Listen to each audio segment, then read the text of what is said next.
President Trump's foreign policy doctrine. We're going to talk about movement around Iran and conversations around what's happening with Greenland. We're going to lay out the Senate map and talk about what Chuck Schumer believes is his path to a Senate majority. And then we're going to go one more time to the latest updates in Minneapolis. All of that and so much more today on 10 Minute Drill. Everybody get up, get up. The story of America is the story of an adventure. I can hear you. The rest of the world hears you. We are a nation under God, and I believe God intended for us to be free. In either a courageous or somewhat stupid move, Minneapolis Mayor Jacob Frey went on Fox News to make his case for why they believe ICE should be barred from their state. And what we are seeing time and time again is unconstitutional conduct by ICE. Now, what Jacob Frey is saying there is something we've heard echoed from a lot of liberals that, quote, this is not normal. But also, this is not normal anymore.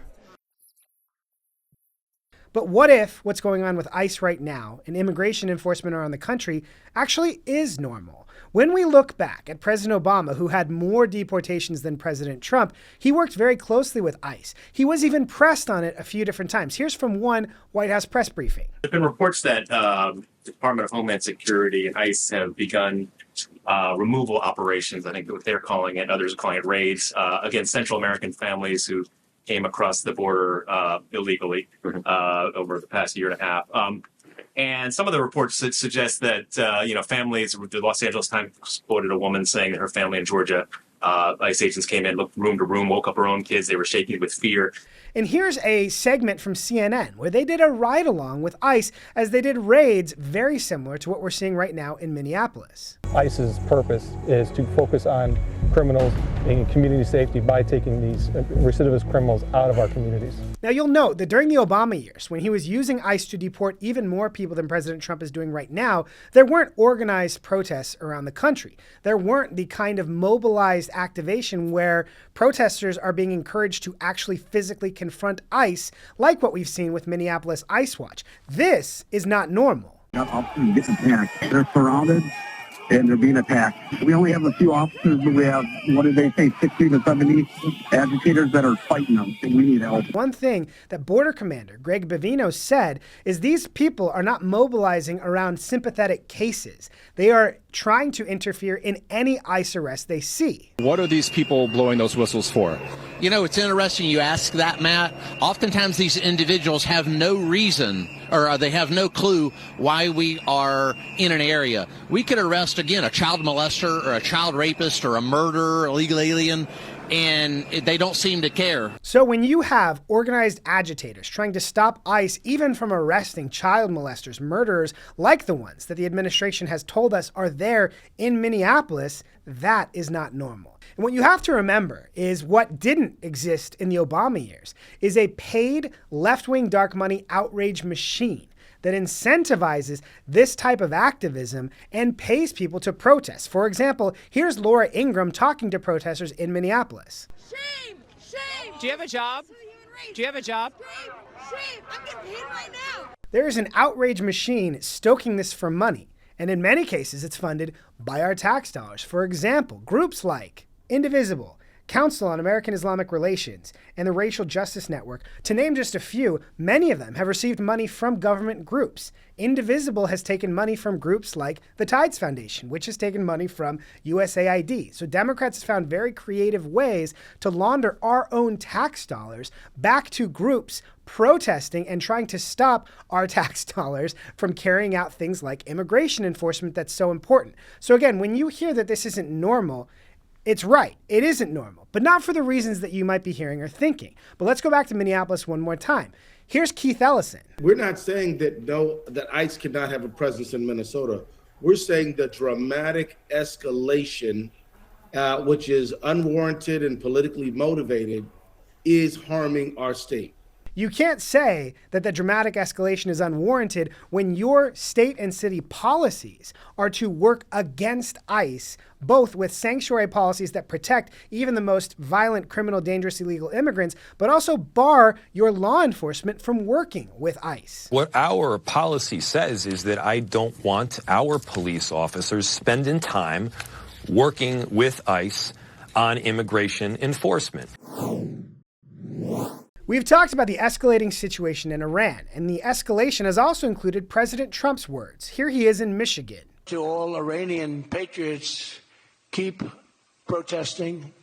He was asked by CBS what he means by that. Well, there's a lot of help on the way and in different forms, including economic help from our standpoint, and not going to help Iran very much. He also posted on Truth Social, help is on its way. Yesterday morning, news reports discussed positioning of American military assets around Iran.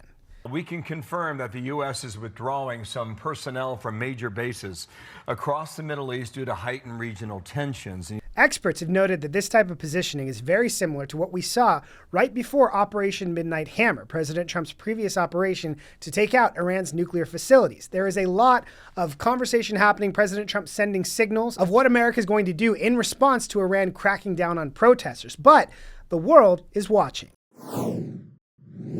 The topic of Greenland has been an interesting one in Washington for the last several months, but most recently, President Trump posted this. The United States needs Greenland for the purpose of national security. It is vital for the Golden Dome that we are building. NATO should be leading the way for us to get it. If we don't, Russia or China will, and that is not going to happen. Following that post, the White House also posted, "Which way, Greenland man?" with an image of a dog sled facing a fork in the road between the White House in the United States and the palaces in China and Russia. This has led to a heated debate about what President Trump might mean by this. Is he talking about taking Greenland by force or finding some way to negotiate a situation where Greenland becomes the 51st state or something like that? Yesterday, Secretary of State Marco Rubio and Vice President J.D. Vance met with representatives from Greenland and from Denmark to discuss this situation. Now, one case that President Trump needs to make is what can we get out of Greenland by either taking them by force or making them our 51st state that they're not already giving us right now. Right now, Greenland gives us quite a bit of leeway to use their territory and their lands for any kind of military base, military activities, and anything like that that we might need. But what President Trump is really talking about here is Russia and Chinese influence. As he's talked about taking over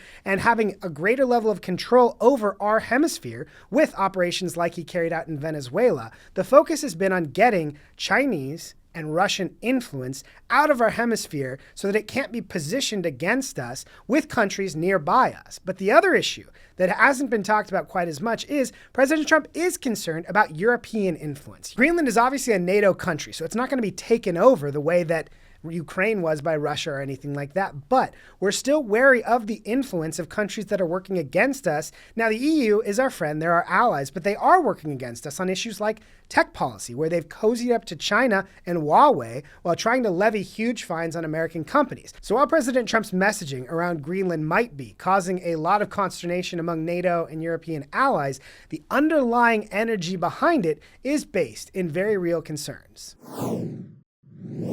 In the wake of the collapse of the Kamala Harris campaign and Democrats' short retreat into the wilderness, we've seen a few different lanes pop up among Democrats for who's going to lead the party going into first the midterms this year, but then also the next presidential election in 2028.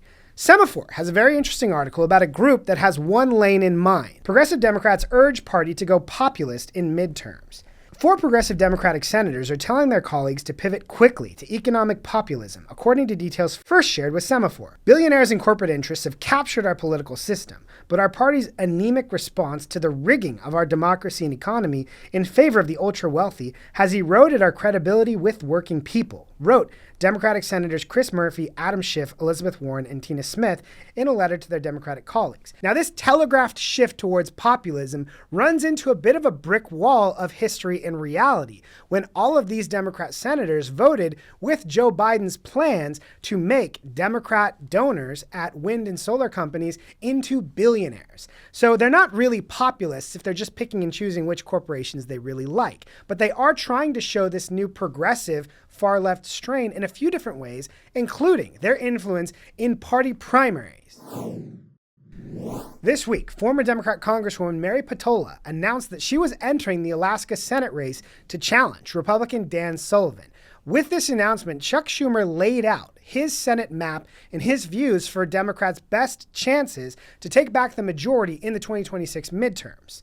Schumer's path includes Ohio, Alaska, Maine, and North Carolina. With Republicans holding the majority with 53 seats right now, Democrats need to win 4 because Republicans also have the vice presidency and the tying vote. So all 4 of those will be important, and it is not an easy path. First, looking at Mary Peltola, here's a video the NRSC put out to welcome her into the race. I think that Joe Biden's mental acuity is very, very on. He's one of the smartest, sharpest people I've met in D.C. That is Mary Peltola saying that she believes that Joe Biden's mental acuity is exactly where it needs to be. She also voted very clearly with Democrats during her short time in Congress, which is something that will be used against her, particularly on energy policy. But I'd also note Dan Sullivan won his last race by about 10 points back in 2020. But moving on to Ohio, Democrats are getting behind Sherrod Brown, who lost his race just in 2024 because Ohio has gotten very, very red. And Sherrod Brown is just about as far left a Democrat as Democrats could possibly find there. In Maine, Democrats have a very tough choice between Nazi tattoo Graham Plattner and very unpopular far-left Governor Janet Mills, who has been the crusader behind allowing men in women's sports. Here's a quick look at how the NRSC is talking about her. Introducing the Janet Mills Collection, featuring a confusing choice that forces girls to compete against biological males. In North Carolina, to replace retiring Senator Tom Tillis, Democrats are getting behind Roy Cooper, who wants to pretend to be a moderate but has taken every far-left position out there on everything from abortion to men and women's sports. Here he is running away from a question on that issue. Governor Cooper? Yeah. Why do you support men being able to play women's sports? Can you let me in, please? Roy. Governor Cooper? Why do you support men being able to play women's sports? Let's look one more time at him trying to get in that getaway car. Can you let me in, please? Roy. Now, Schumer notably didn't name Jasmine Crockett as a part of his plan to retake the Senate majority. We done picking cotton. Now, when I was at the National Republican Senatorial Committee in 2020, Chuck Schumer dumped hundreds of millions into totally unwinnable races like South Carolina and Kentucky, because he knew his far-left online base wanted the idea of being able to unseat Lindsey Graham and Mitch McConnell, but they were completely unsuccessful, and Schumer took a lot of criticism for it. So we'll see if he's any more successful this time. However, Republicans also have a few places where they're looking to go on offense. Do not sleep on Georgia, where Jon Ossoff has voted like a far-left Democrat from Massachusetts while representing what is now a very red state. There is no doubt that this president's conduct has already exceeded any prior standard for impeachment by the United States House of Representatives. Another one Republicans are watching really closely, though, is Michigan, where Republican Mike Rogers actually has a lead over the 3 top Democrats. He's beating Representative Haley Stevens by 0.4%, Mallory McMorrow by 3.3%, and Abdul El Sayed by 6.4%.